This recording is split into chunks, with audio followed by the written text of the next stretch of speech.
दिवाळी म्हणलं की सगळीकडे लाईट माळा, उजेड, प्रकाश, परत तोरण ह्या सगळ्या गोष्टी चालूच असतात. पण आमची त्यातली काहीच सुरुवात नव्हती. तर नमस्कार, मी पायल.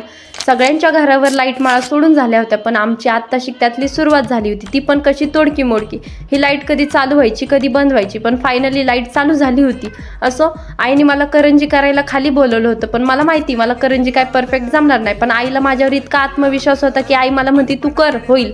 पण त्याची सुरुवातच अशी झाली की ते बघून आई पण मला म्हणते तू राहू दे, काहीच करू नको, तू डायरेक्टली रांगोळी काढायलाच जा. रांगोळी काढायला बाहेर आल्यानंतर माझ्या रांगोळीपेक्षा देवांशने काढलेली रांगोळी खरंच खूप भारी होती. म्हणजे ह्या पिटुकल्या हाताने काढलेली रांगोळी मला आवडली. तुम्हाला पण आवडली का मला नक्की सांगा. असो, दिवाळी म्हणलं की किल्ला पण आला, महाराज पण आले आणि त्यात मावळे पण आले.